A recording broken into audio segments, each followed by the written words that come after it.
Hello, and welcome to the Columbus Metropolitan Club. My name is Deb Hackathorn. I'm a member of CMC's Board of Trustees, and I am also the head of Ohio Civic Point, which is the government affairs arm of Frost Brown Todd Law Firm. Today's forum, with a very interesting title, Andy, Servants, Companions, and Dinner, the Human-Animal Relationship. It is presented today in partnership with the Ohio Agricultural Council. They are represented here by many friends and associates. Please join me in thanking them for their support.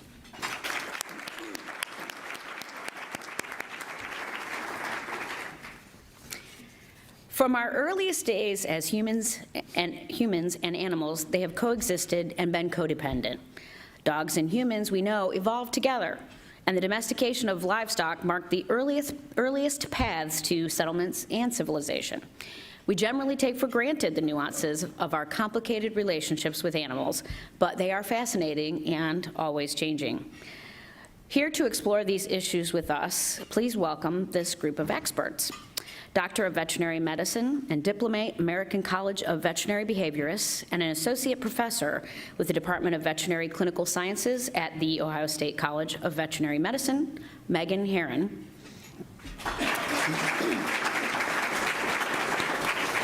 The Executive Director of Canine Companions for Independence from our North Central region, Megan Koester.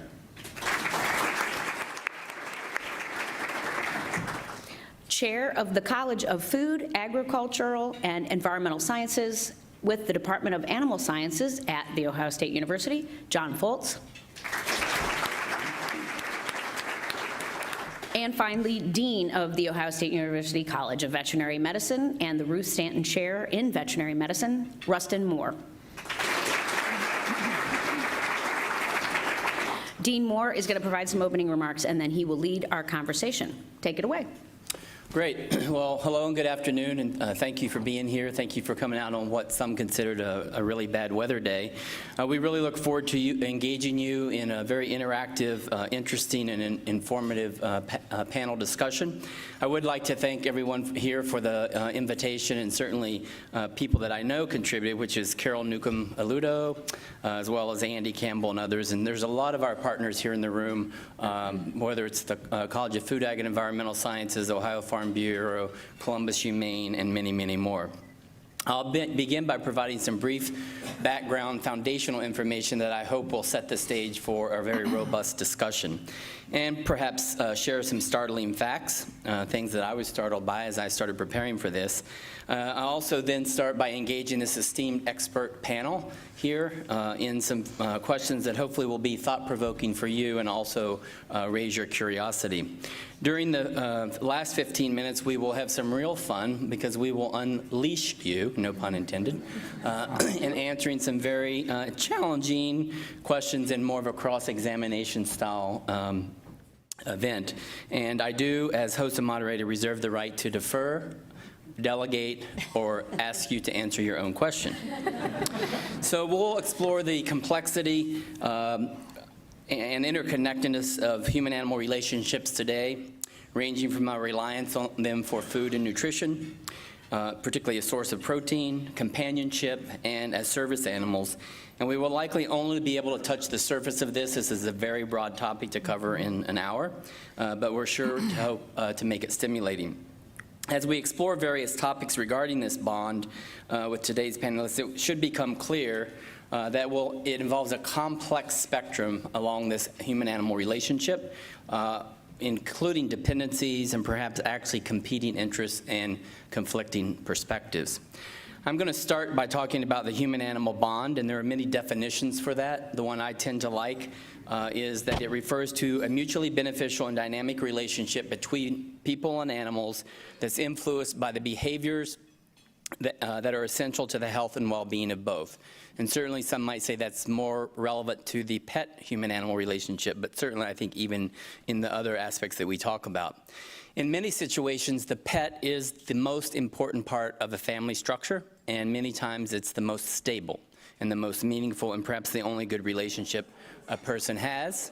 I'm sure a lot of you can attest to that. You probably confide in them things you don't confide in other members of your family.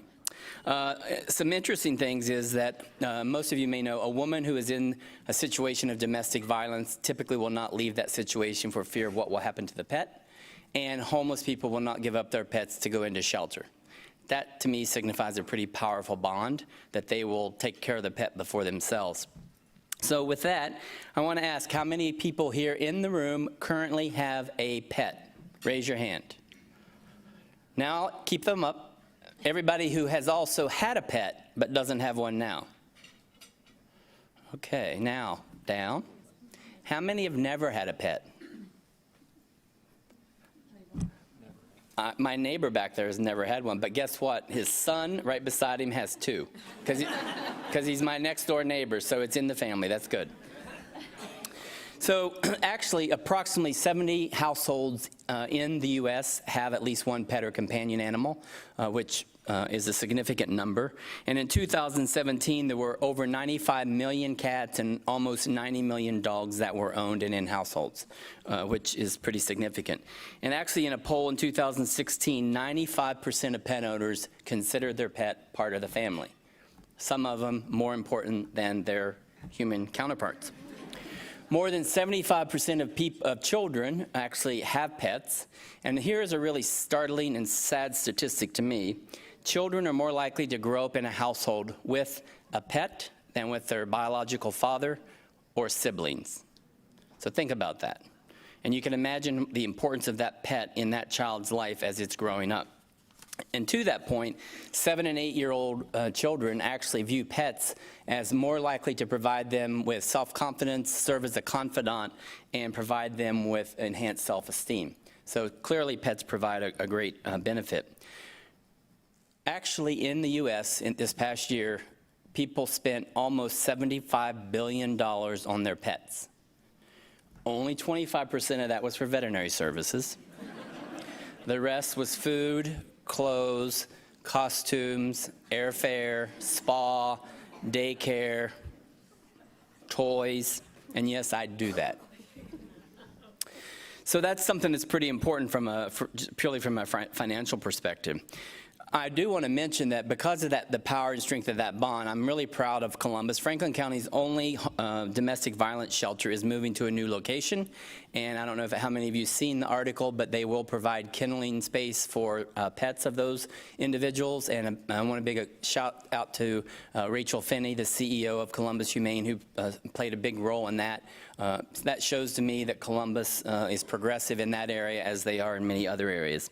Real quick, want to move on to Zoea. It's a fancy term used that shows that there's an increased health benefit on people by interacting with an animal. It could be for intermittent periods of time, physically, emotionally, socially, psychologically, behaviorally, etc. And there's a lot of evidence I could go through, which I don't have time for, but certainly maybe if you're interested during questions, certainly in the areas of autism, Alzheimer's, dementia, and post-traumatic stress syndrome, among others. So the other thing that I wanted to talk about briefly is, why is this important? It's important because, in my mind, the healthcare professions don't really understand the importance of that, and I'm talking about non-veterinary healthcare professions. They're starting to learn more about it, and the more we can educate them about the importance of this, the better our health will be. And I have a number of action items that certainly anyone interested I could talk to you about. But because this is not about me, it's about our panel, I wanted to move on. I'm going to start with some startling facts, and these are really going to be geared toward John to start with. Because I provided them. No? You did, but I actually chose some other ones. So, Okay, the U.S. produced 52 billion pounds of meat in 2017. The average person in a year in the U.S. consumes 222.2 pounds of meat per person. If you look at, I think the way I interpret this next quote, or this next stat is, this is in hamburger equivalents, not true hamburgers. But the average American will eat the equivalent of 800 quarter pounders in a year, or 2.4 per day. I only eat 2. estimates are that we will be adding 1 million people per week to the world population for the next 40 years, and we'll need to produce more food over the next 40 years than we have in the last 500 because of the reliance on animal-based protein. And in 2016, over 40 billion food animals were produced to help feed a population of over 7 billion people, resulting in trillions of pounds of animal-based protein being produced. And that's projected to increase 50% by 2025. So with that, John, I have some questions for you.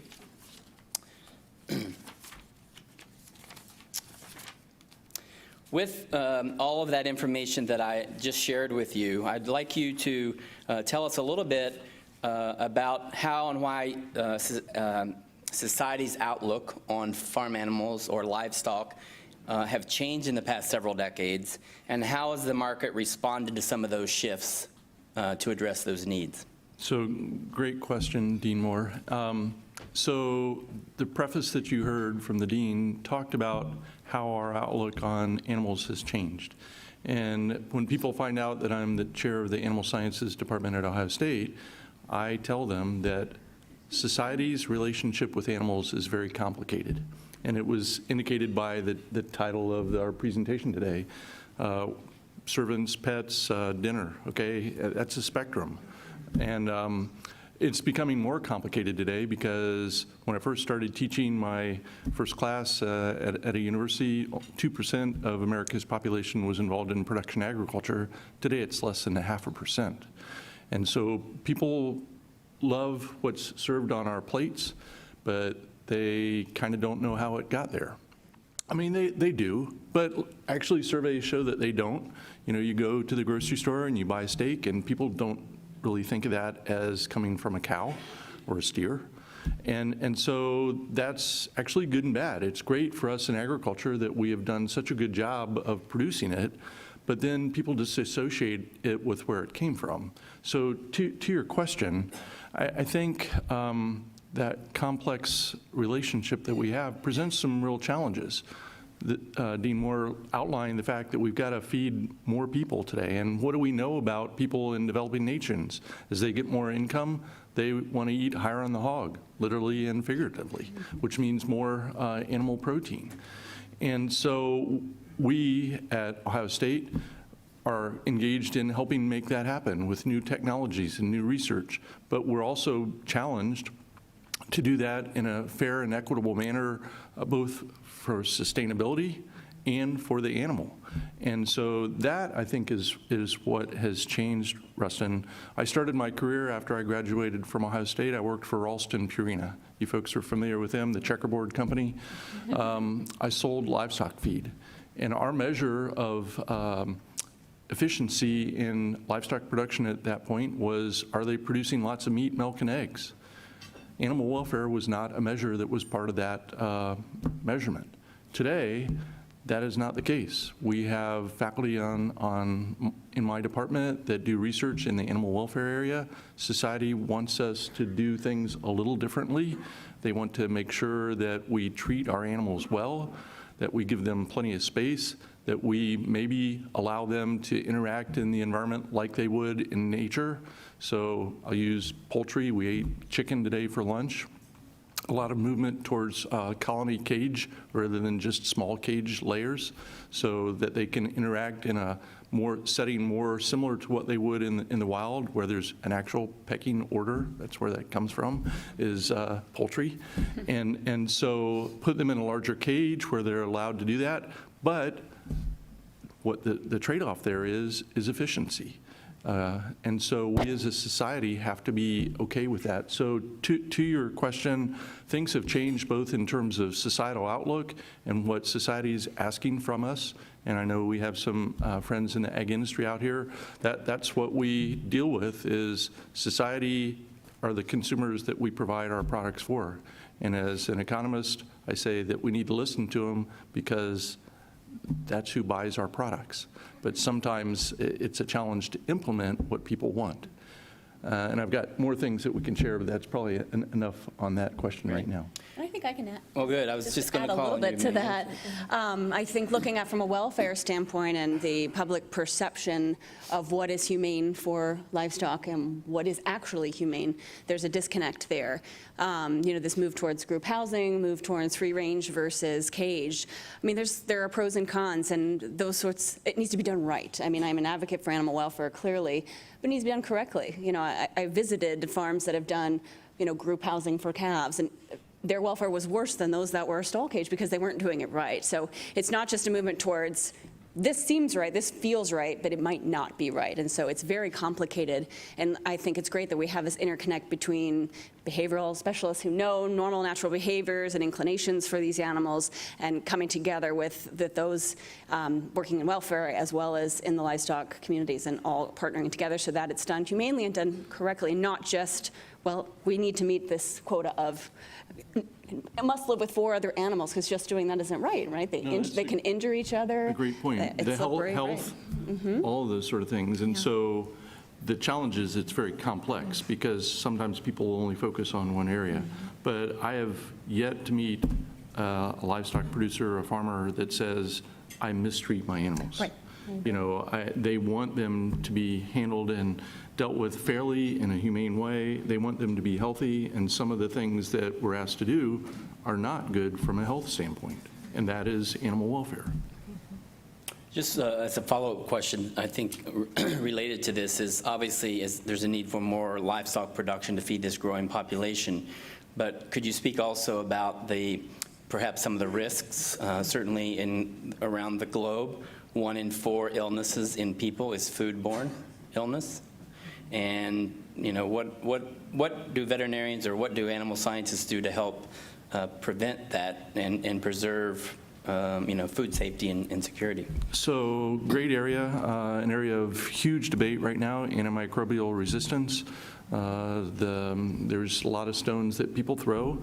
So sometimes the medical community says it's all the livestock people that are at fault, and some of our people in the livestock community say, oh, it's all the physicians that wrote scripts for the cold that the soccer mom wants, and it wouldn't have affected it anyway, but it causes antibiotic resistance. So bottom line is, it's a very important problem. It's something that we're working on addressing through management. But to your point, zoonotic diseases that can pass back and forth from animals to livestock and vice versa are of a concern. Antimicrobial resistance is a huge issue. I was speaking at the table before lunch. The veterinary feed directive that recently came out is attempting to control that to some extent.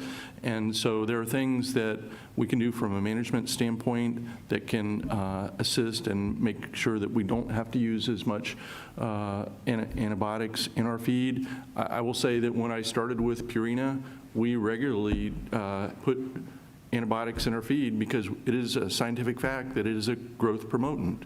You can get more efficiency by having an animal on a medicated feed. The downside of it that we didn't know 30 or 40 years ago is that you have antibiotic resistance that comes as a result of that. And so today we've really put the brakes on that. The veterinary community is assisting us in our research in our department. We're looking at those sort of things and we take it very seriously. And so we're trying to come up with other ways that we can deal with that. Microbiota, we've got faculty that are looking at gut health, and are there things that we can do microbiologically that can prevent us from having to use antibiotics? I'm really glad that you didn't say that people blame veterinarians, just the human health care and the agricultural side. There's plenty enough blame to go around. It just depends on who's throwing the Actually, it was a tomatoes. good opening just to say that actually it takes everybody. It takes the veterinarians who are prescribing for animals. It takes the people working in animal production agriculture. And it takes everybody in the human healthcare, not just physicians, pharmacists, nurses, and others. And I'm very proud that at Ohio State we have one of the nation's, if not the world's, leading group of people across many colleges, including food, ag, and environmental sciences, nursing, medicine, pharmacy, vet med, and others. So I'm glad you touched on antimicrobial resistance. I want to move on to Actually, I'll move on to Megan Koester, since Dr. Herron was already kind enough to step up and say a few things. So Megan, I learned recently reading some information that Canine Companions here in the North Central region receives about 1,500 applications per year for a service dog. We here in Columbus, or in the North Central region, we are able to place about 50 to 60 per year. It does, so what happens is puppies are born, purpose bred. At 8 weeks of age, they are adopted or fostered by a puppy raiser for 18 months. Then they go through a very sad ceremony. I've been to them, and first one I didn't take Kleenex. After that, I take a lot of it. Those puppy raisers give that puppy back after 18 months. It goes into another 6 to 9 months of training, and then it go like this one gets ready to get paired. And it costs about $50,000 to train one to get it to that point, and certainly the people who are paired don't get charged for that. So knowing that and knowing some of the struggles, but also some of the successes. I would like to know if you could let the audience know, how do you think a service animal impacts individuals differently than a pet or a companion? And also, what is the difference between an emotional support animal and a service animal? Great question, and this is a big question that we answer often. So, a service animal is defined as a dog or an animal that provides a service to someone with a disability. And an emotional support animal provides a lot of things and a lot of care and a lot of attention, but isn't actually trained to do it. It's just the natural bond that takes place between animals and humans that we are so grateful to now be studying and understanding at a much higher level. So for us, defining that difference is a big deal because it means the world to our graduates. Those 50 or 60 graduates that we will have this year from our 14-state region are graduating because they need that dog every single day to help them get ready for their day, or to take public transportation, or to go to the hospital for their medical treatments, or to go to dinner with their family, or to go to school, or to go to the airport. And so that dog is there with them to help them do tasks to get through each piece of that. And that's really important, and these dogs are specifically trained for 2 years to do that. The human is only trained for 2 weeks. So we want those dogs just right to pair with that human. On the other side of that, though, with emotional support animals, they do an amazing set of things for people, but they're not trained necessarily to be in public. So when that graduate goes to dinner and someone has brought their pet prior to that, or another animal that hasn't been trained, all of a sudden that graduate is met with a lot of resistance. Graduate walks into a facility, oh, you can't be here, no dogs allowed. Well, that's not actually legal according to the American Disabilities Act. And by the way, this is a fully trained service dog. So it has created an issue where our graduates on any given day, and more than once a month, 60% of our graduates are stating now that more than once a month they are out in public and they are confronted with a situation where either a pet dog is out, and that is fine, just not able to interact well with the service dog, which causes a commotion and disrupts things, and or walks into a facility that has had a bad experience and is now challenged with wanting to let the graduate and the service dog together. So in the service dog industry, we recognize and count on so much of the emotional benefits that naturally happen between human and animals, but we are training these animals to take that 3, 5, 10 steps further to actually help with that day, with that anxiety, with the crowds around you, and with how they operate day in and day out. And that is a challenge that we have in helping the population understand that there is a place for pets, there's a place for emotional support animals, there's a place for service animals. They are all crucially important. They also all have their place where they're meant to be. Well, if I can jump in on that, Rustin. So our department has a Prevet Track. Many of the graduates from our department end up going to veterinary school at Ohio State or other veterinary schools around the country. And while traditionally our department has focused on animal science from a livestock standpoint, I will say that we have broadened what we're looking at as well. And so we partnered with the College of Veterinary Medicine. We started a new center in our department called CHAIR, that stands for the Center for Human-Animal Interaction Research and Education. Co-director Dr. Kelly George is here today. But Zoea is one of the pillars of that: companionship, species conservation, and animal welfare. And only one of those really covers the area that we traditionally have been in livestock. The other three areas cover some of these broader areas here. Mm-hmm. And to the point that 50 or 60 will graduate out of those 1,500 applications, we're pretty specific on who's going to become a service dog. But those that don't make it, it's just not this job that they're ready for, but they very well become an emotional support dog or a great pet.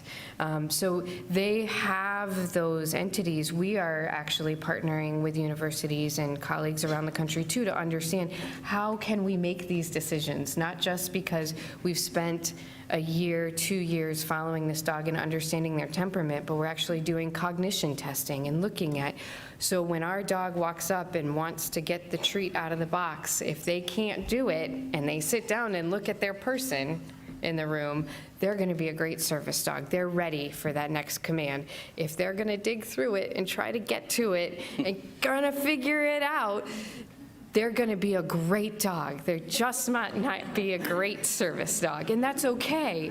But there's a lot that we're learning about that. We're actually looking at the microbiome, the longevity of a service dog, to place a service dog and to hope that they are going to work for 8 to 10 years for someone.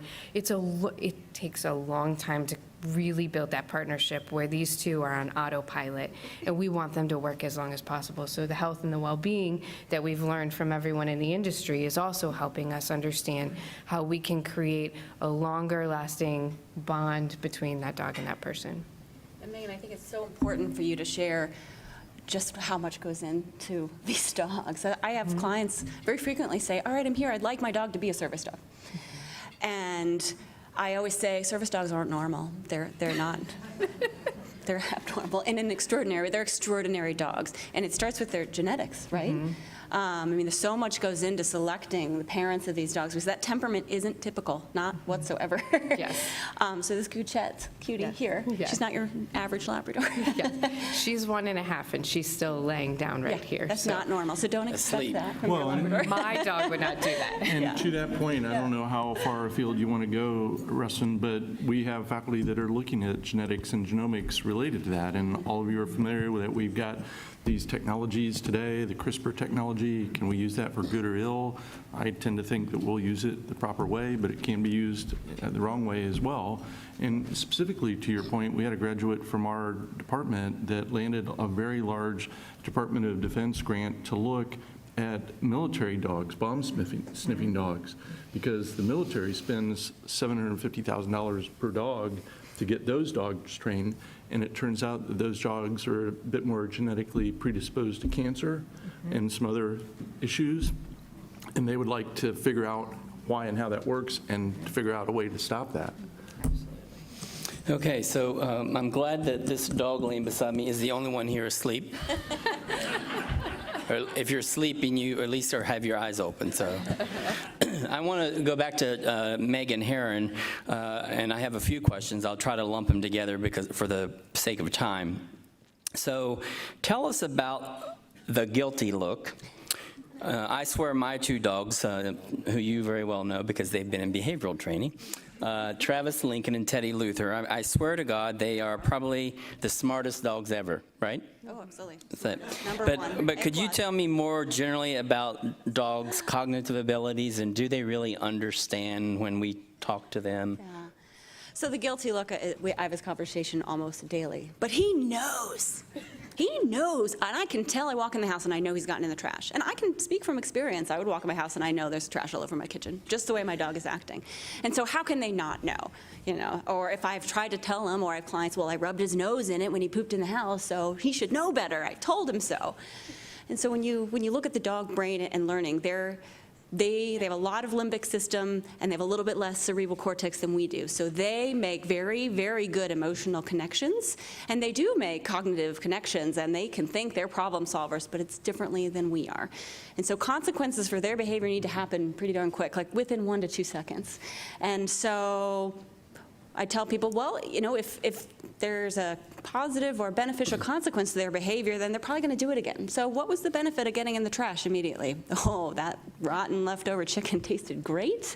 Or I really have to go, and peeing on your bed felt really good. And so that was that's what's going to keep that behavior going. Coming home 3 hours later and scolding them, yelling at them. Or sometimes some of our pets are so sensitive that just your disappointment, you know, those of us who don't take it on our dogs or understand that, we're still like, oh, I just washed that duvet and cover. I mean, this just happened to me last week. First my kid pees the bed, then my dog pees the bed. So it's a lot of laundry, and you can't help but go, inside. And some of our pets are that sensitive that they hunker down and walk away because they're that receptive to us. I mean, dogs evolved through a process of domestication that involved staying close to humans, to showing those big eyes and those other neotenous characteristics or juvenile characteristics that drew us to them. So we get a nice dopamine release when we see that. So we become addicted to our pets. But they've learned through thousands of years what sort of behaviors appease us, what may settle us when we're feeling upset and angry, and that tilts of the head, puppy dog eyes, ears back. You know, it's been, you know, processed through thousands of years to get that way. And I say the guilty look of people say, well, they know they did wrong, and they're not moral creatures, right? They learn from experience and consequences. And so Alexandra Horowitz is a scientist who's done some great research on the guilty look and other cognition studies, and she did a test where, you know, she had dogs in a room and there was food on the table, and she had the owners leave the room and then come back. And some of them, so the dogs never ate the treat in one experiment, but some of the owners were told that they did, and some were told that they didn't. It didn't necessarily mean the truth. And then they measured the dog's behavior based on that, and they still showed the guilty look even if they didn't do it. So. And then I have a lot of clients, I'll say, you know, we talk about house training, and, you know, we talk about trying to set them up for success and interrupt behaviors rather than punish them when they discover them so early, because you don't want to teach them to be afraid to eliminate in front of you. It's really going to hurt or hinder your house training. And I'll tell people, like, but he knows. I came in the house and I knew he had that, you know, the dog shaming everybody puts up, the little pictures, I pooped in the house or I chewed up my dog. They make me a little sad because these dogs actually, they don't quite understand why someone's upset with them, you know, and they're showing these sort of appeasing behaviors because they're trying to mitigate, you know, that sense of anger or disappointment in their owners. And I say, well, your dog's showing you the guilty look because he pooped on your bed, and I guarantee you, if you took, so I've seen dogs that they say it works, you know, that sort of punishment. I say, well, I bet if you took another dog's poop and put it on your bed, he would still show the guilty look, because they make that association with you coming home and that poop being there, or trash on the ground, or anything that they've done in your absence. They've made the association that when you come home and that stimulus is there, they need to show these appeasing behaviors. So, and I've had people who've done that. They've actually taken another dog's poop, put it in their house. I don't do that. My dogs don't do that. Just to prove, they wanted to prove me wrong, but I was right. So I want to tee up the audience for, in about 4 or 5 minutes, we're going to start Q&A. So start thinking about those questions that that were inspired by something that was said, something you agree with or you don't agree with. I want to ask Megan one other thing, and that's if she could talk a little bit about, so what we know is that there's about 1 million dogs a year that are euthanized or die because of behavioral problems. I would say the majority of those are in shelters, but also some of those happen in veterinary clinics because someone has acquired a dog and they just, for whatever reason, it doesn't fit the family because of behavioral issues. So could you maybe talk a little bit about why you think that is in terms of the cause? And do you see any change in that recently, and where do you see that going in the future? No, great question. It's a devastating statistic. You know, behavioral problems are the leading cause of death of dogs in the United States, period, more than cancer. And I think you look at what keeps a dog in the home. It's the bond. It's the human-animal bond, and behavior problems are a big breaker of that. Cancer typically doesn't break the bond. Skin problems, unless they're super severe and stinky, might have an effect on the bond, but other chronic issues typically, they probably actually strengthen the bond, right? When we actually care for our pets, I think our bond grows tremendously. Yet caring for their behavior problems is a different story, very frustrating. There's a lot of financial damage. There's personal injury in some of these cases. I mean, for what I see, by the time a lot of my clients come to me, sometimes they sought help elsewhere, and so they're in really dire straits. And I've seen tens of thousands of dollars done to homes for dogs with separation anxiety, or not to mention thousands of dollars of injury from the dog who pushed out the air conditioning unit of a third story of a home and jumped out and broke several bones, or dogs that have broken their jaws trying to escape out of crates, or just the frustration. I mean, a lot of people they just can't do it anymore. And sometimes it's not that serious. It's just a matter of being unruly. I can't walk him in the neighborhood because he's pulling on the leash. We get puppies, again, often when they're young and they're cute and they're easy, and then they don't come with an instruction manual, unfortunately, so we may not be able to guide them to be the best pet that they can be. I mean, a lot of these behaviors, these nuisance behaviors that cause them to lose their home are actually normal behaviors, and that is extremely the case, very much the case in cats as well. But with dogs, a lot of them are normal, natural behaviors. We just haven't taught them how to adapt to human lifestyle and how to be sort of a good citizen, which is why, again, speaks to my point of Kuchet's being very extraordinary, because this is not a normal, natural behavior to sit in a room of strangers and be completely calm and unaffected by it. It's natural for them to be curious and to jump and to vocalize and to paw and to mouth and explore with their mouth out of curiosity. We have to teach them differently in order to do that. So I think there's a disconnect there. Once that bond is broken, that's not a motivation necessarily to keep the dog, and often they're relinquished or euthanized. Very Great. sad. So I want to start the Q&A with the audience by me asking a question. I asked you how many had pets. So how many of you have cats? Great. How many, keep them up, how many of you have had cats? How many of those people who have cats or have had cats would consider themselves vegan or vegetarian? Okay. So the question I have, because actually a meat-based diet is essential for a cat for a variety of biological evolutionary reasons. So if I were a vegan or a vegetarian, which I'm not because I ate that chicken, how would I reconcile the fact that I would morally prefer to be a vegetarian vegan, so animals don't have to die to be part of my food supply, with the fact that I have cats and that they have to eat meat? And if they're out in the wild, they're going to eat prey, which is birds and rodents and things like that. Most of them are in the house. They aren't eating those sorts of things. So how do I, this is almost a rhetorical question, but how do we think about that and reconcile that dilemma or that potential conflict? I hadn't thought about that until we were in an initial meeting planning this thing, and not one of our panelists, but someone else asked that, and I thought, that's a pretty interesting question. So I throw that out for you to think about, cat owners who are vegan or vegetarian. And now we're going to open it up for some great questions. I assume there's a microphone to step up to. I would ask you to state your name, maybe who you're with, ask it in the form of a question, not a statement, and tell me who you want it directed to. Good afternoon. Thank you for being here. My name is Blake Rayfeld. My question is probably going to be directed mostly to Dr. Foltz. I grew up on a north central Ohio farm out of the 50s and 60s. We raised our own chicken, swine, dairy. So all of our protein came from what we raised on the farm, much different than the feedlot where much of the grocery store protein now comes from.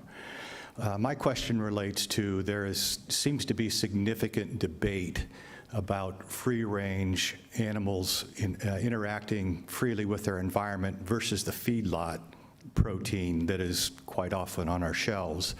Other than the antibiotic characteristics that you get from feedlot, is there any science that tells us there's a nutritional difference between the free-range environmentally ranging livestock versus feedlot?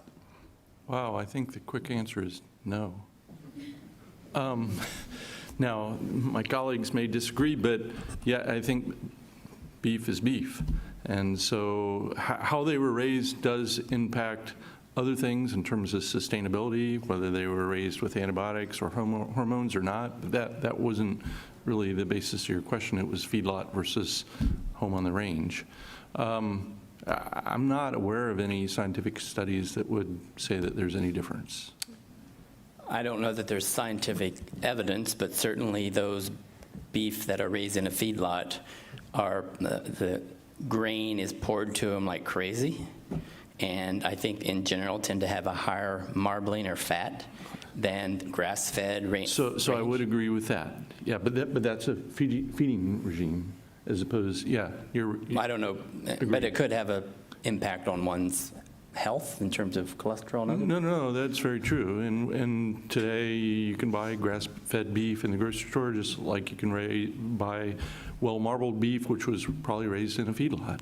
And it's that trade-off of nutrition versus possible good nutrition versus taste and preference. So marbling does significantly, in fact, tenderness and taste, but it also adds to your fat and cholesterol level. So my response to many of the things that I was kind of anticipating from the audience was balance is important in life. Choice is a good thing, and the free market generally works. So all of those would maybe address your question that people have the choice today to buy either feedlot fed beef or free range or a whole variety of different things. So to Dr. Moore's point, yeah, I think nutritionally there could be differences based on what the animals were fed. So we have about 10 minutes left, so it'd be nice to get at least the 3 questions of the people standing. So we'll go through those quickly with sort of concise answers, and maybe more people could step up to the mic. Hi, I'm Bill Lafayette, owner of Regionomics, and I guess my question's for Dr. Foltz, too. I'm well aware of the big decline in agricultural employment as a result of increasing efficiencies. But do you notice workforce shortages in agriculture as in many other industries, and can you talk about those? So again, like the previous question, the short answer is yes. We do see significant shortages in a lot of agricultural operations for a whole number of reasons that we can talk about over cookies afterwards. But part of it is the type of employees that many of our integrated livestock operations are looking for. And so actually our dean who is here, Dean Kathleen Kress, has put together a workforce development task force of which I'm a member, looking at some of those issues of how we help to serve our stakeholders. And so, yeah, it's a challenge, and it's the trade-off. Bottom line is it's do you trade capital for labor? And so one of the things that I'm putting a push on is to put in a robotic milking system at our dairy on campus that will put some students out of work. But from an efficiency standpoint and from a data standpoint, it's amazing the amount of data that it generates. So anyway, it's supposed to be quick, sorry. Next. Yes, thank you for coming. This was a great presentation. I really enjoyed it. You touched on service dogs, that the law requires apartment owners and airplanes and so on to allow the service dog, and I think that's very just. But I noticed there's been quite a bit of abuse with emotional support dogs. In fact, you can get on the internet and get a collar that says, for your dog, that says emotional support. And in many high-density apartments, for example, it's not practical to have a 110-pound dog. My dad used to say, big shovel, big dog. What are the laws concerning emotional support dogs compared to service dogs? Great question, and actually some of them are still being put into play. So the ADA, talks about what a service dog can do, and then that does differ along with emotional support animals are supported in airlines and in housing. So they're still working on defining where emotional support dogs can go. We have a governing body, the Assistance Dogs International, which helps govern the training that is required and the public access testing that is required to deem a dog a service dog. They are now putting together an international format to further define where emotional support dogs should and should not be able to be around, because it's become something that our country is just now seeing a lot more. I will tell you, we've seen this in Europe and in other countries for several years, but it's now more prominent here. We're trying to find those places. There's also a deviation between an emotional support dog and a therapy dog.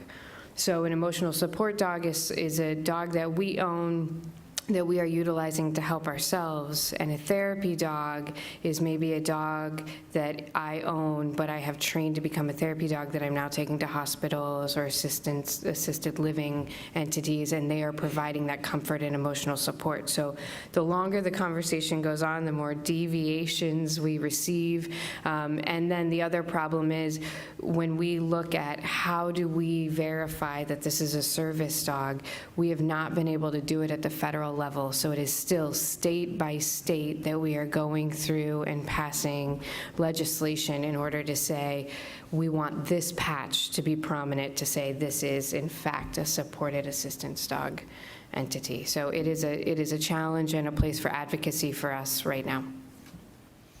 Great, thank you. Next, please. Thank you. Lori Overmeyer, proud lifetime member of CMC. This question is for Dr. Moore. Dr. Moore, I'm struck about the kindness that our veterinarian shows us relative to our cats and the very difficult conversation we had to have several years ago when one of our cats had to be put to sleep. I'm very familiar with your program that you do with Life Care Alliance, where you have the senior pet program and the veterinary students go in and help seniors with their pets. Do you give them any special training regarding some of those difficult conversations that they may need to have with seniors about whether there is the feasibility of that animal continuing in the home or the health of the animal? Sure.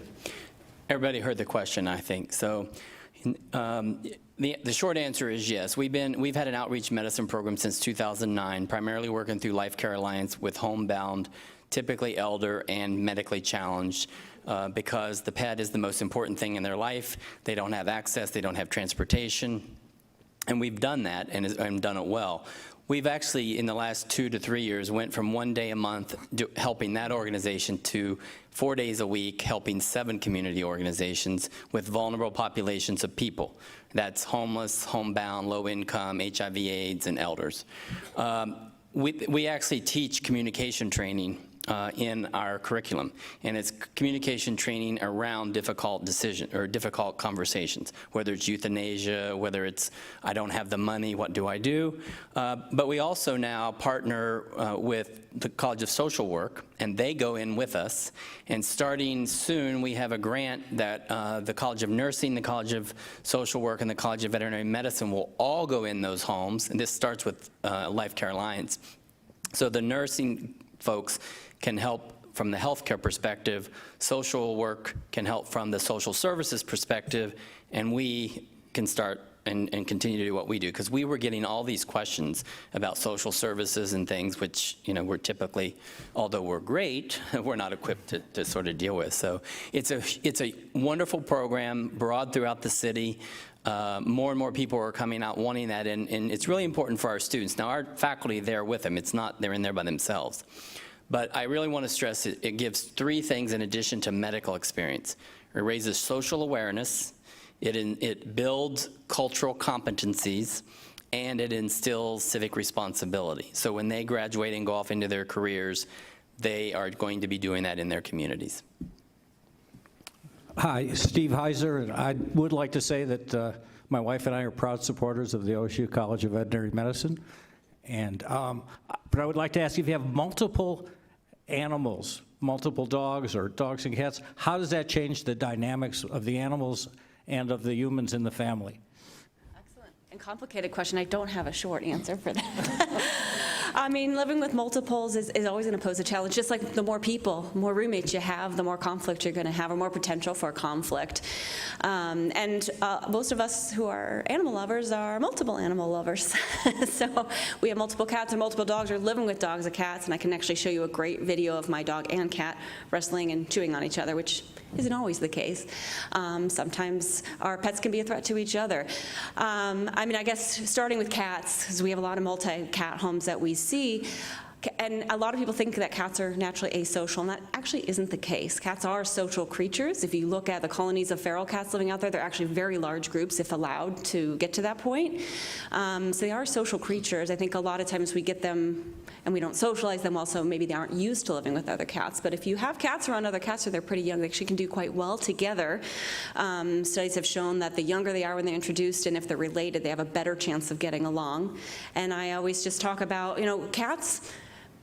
When you look at the wild ancestor of a cat compared to today's cat, you can't really tell the difference. So physiologically and anatomically, they haven't changed a whole lot, and so behaviorally, they haven't changed a lot either. So living in an indoor environment can sometimes be a challenge for cats, and then putting them in multiples, it gives the social benefit, but there's a lot more resources to contend over. And so I tell people to think about multiples. Anything that's important to a cat, whether it's food, whether it's water, attention from their people, litter boxes, perches, toys, it needs to be a multiple. So that's the biggest source of conflict for cats living together, is some sort of access to resources. And a lot of people don't realize that. I just have one big bowl or one big litter box and that's good enough. It just takes one cat to displace all the other cats from that one litter box, and then suddenly you have a pee in your house problem. So, which is the #1 behavior reasons that cats lose their home too. And sometimes just as simple as, let's just add another litter box on the other side of the house. So a little bit long answer for your question, but we can accomplish it, but it takes some work. Great. One more final question. The question relates to the issue of support dogs versus service dogs. And as a parent of a dog that we would like to take on a vacation, but I don't want to buy one of the collars on the internet, what advice can you give on what to do or not to do if you want to put your dog on the airline to go with you where you're going? My advice is to call the airline, because they are all handling it differently right now, right in this very minute. So please, depending on who the carrier is, make the phone call and let them know the animal that you have and where you'd like to go and what that looks like, and they can tell you what they're providing. Now, you may want to choose which airline you take based on those answers. So those phone calls may happen before you book your tickets. But right now, each of the carriers are handling this a little differently. I will tell you, even for us. So we have a regional training center here in Central Ohio where our puppy raisers turn their dogs in for professional training here. When we are evaluating and learning these dogs, some of these dogs will be great hearing dogs, which is a different temperament. And with that training for us happens in Florida. So for sending them to Florida is even a challenge for us in carriers. So call your carrier or call your airline and ask them, and then choose who to fly with. A chartered flight sometimes works. That definitely works. We got friends at Wheels Up. That would be the reason. Wheels Up, NetJets, Call yes. them, they love animals. Hi, just a real quick food question. I know that we've heard a lot about the economic impact, the environmental impact of the beef industry, and if the whole world wants to eat beef, is that really a reality? We've also heard about test tube meats or petri dish meats. Is this for real? Is that something that could actually happen? So, great question. I think we got just a minute to take it. So I know we've got some people here that are cattle ranchers. My answer to that is that choice is a good thing, and it is coming, and that competition is a good thing. So here 2 weeks ago, Chobani, the largest yogurt maker in the United States, announced that there's a non-dairy yogurt that they are producing now. Andrew, who asked the question, said, wow, I didn't know about that. It's coconut milk based. I will say that those things will become available. Last week, I was in San Francisco, California, toured one of those facilities where they're making cell-cultured or tissue-cultured meat. It will be a choice. And as a behavioral social scientist, I think you have to decide what's going to win and what truth is there. Sustainability is a part of it. They're pushing that this is potentially more sustainable, but at what cost? So Just was the company that we toured. They had, based on plant protein, they have a mung bean egg replacement today that you could not tell the difference between regular eggs, but the equivalent is $17 a dozen. Okay, so that's the trade-off that people have to deal with. And then there's the thing of, I don't like science and GMOs. I love sustainability. Okay, so are you going to eat cultured meat? because there's a lot of science that went into that. So would I eat it? Sure, I'll eat it, but I like my steak. Thanks. So I'd like to thank all of you again for being here and for being so engaged. Certainly thank our panelists. I hope you found it engaging. I hope you walk away with some questions answered, but many more, so that maybe we could get invited back sometime. So thank you very much.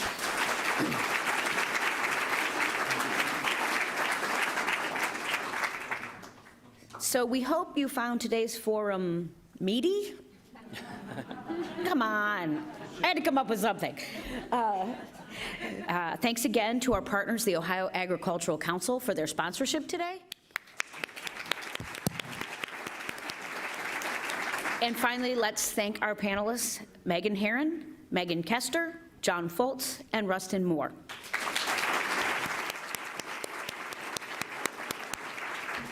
Thank you for being here. We hope we see you next week.